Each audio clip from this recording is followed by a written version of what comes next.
I could just take this branch and cut it here and put that in a pot and keep it moist, and you'd have a whole new tree. So pomegranates do the same thing. So planting some of those in your landscape is a really great way to go, because when you come and you do your pruning every year, you then end up with 20, 30 trees you can give out to your friends. And like, to me, that is true abundance. Yeah, it's like a gift. Yeah, exactly. I give you a branch. We have some weird kids at home that we could Really? They're yellow?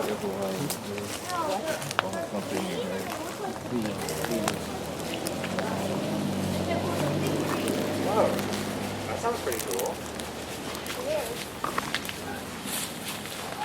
So feel free to... Oh, it's not that tasty? So feel free to get a little comfy. Some of these seats are a little squirrely. Just kind of makeshift them.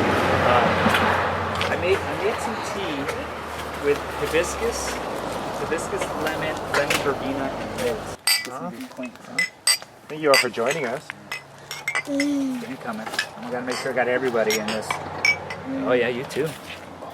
You know, a lot of people are just like, oh my god, I have this dandelion root, like, this is such a weed. And then what people don't know is you can actually eat it.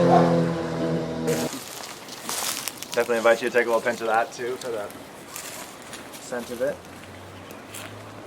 All sorts of fun stuff around here. Like this one. If you like licorice, very licorice flavor. That's fennel. Ooh, yeah. So it's really nice and wild. Beautiful shade too. I mean, it looks gorgeous. You hardly see something like this. So fun way to grow this and, you know, eat it. Something that's tasty. Yeah, go for it. Does anyone know this one here? Lavender. Wow. I think. Rosemary. There you go. Oh, yeah. The cool thing about all these herbs as well is, for the most part, you know, mint likes a lot of water, though it'll certainly do fine with very little water. But a lot of these are Mediterranean herbs as well, and so they, in a drought year like this, are really great, and they'll actually probably survive without any extra irrigation outside of the rain. And then the bees, the pollinators, really love all these plants. Just about any herb is a good pollination plant. So that brings the bees in, of course, and when they're here, they're also pollinating all of our fruit trees as well. It was pretty cool when that first wave of spring rolled through. Both the apricots were blossoming, and it was like an insect factory. There was so many different types of insects buzzing back and forth on that thing, just having a great time. I was kind of envious. I found myself, before I'm doing the work that I'm doing now, of doing a lot of that activism type of work, like being out there, going to protest, like getting really angry about the situation. I felt very helpless about that.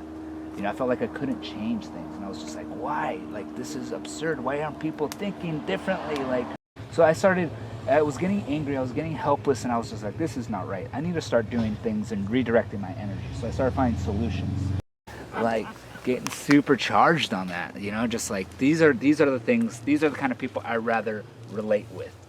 You know, people are making change, and just I found myself getting more energy at that, and it's just like, oh wow, this is cool. This is more creative. This is fun. You're laughing. You're meditating. You know, you're singing. You're dancing. You're cool, doing cool projects. Like, yeah, how many people can say that they actually went to a city hall lawn, composted it, sheet mulched it in place, and dropped in 17 fruit trees?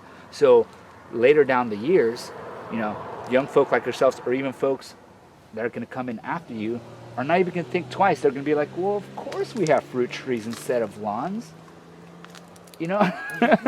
Right? Like, imagine if every house, instead of having a lawn or grass, had just at least one fruit tree. I'm not asking for much, just at least one that grows up, gets nice and tall.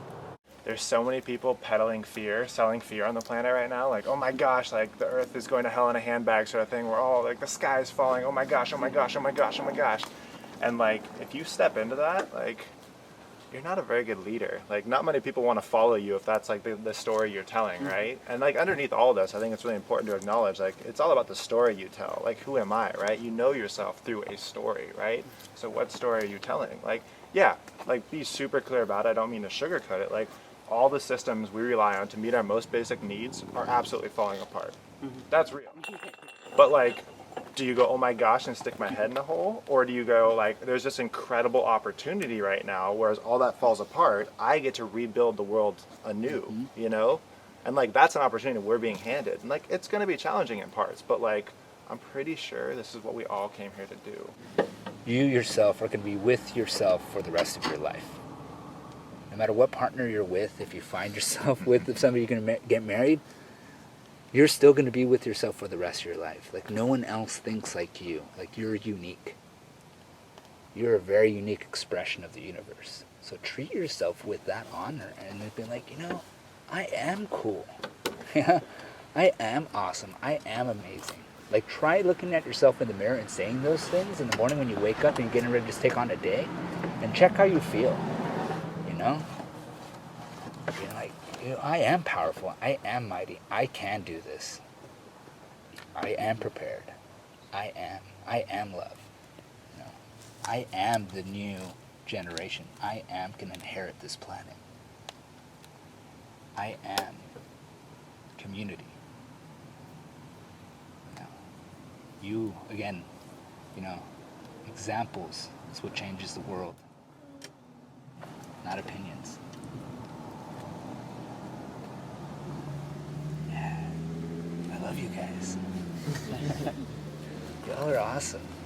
How would you want to start all this? Like, how would you want to take that first step? Which first step? Just like, finding out what you want to do. Is it looking on the inside, or is it like looking at your surroundings, or both?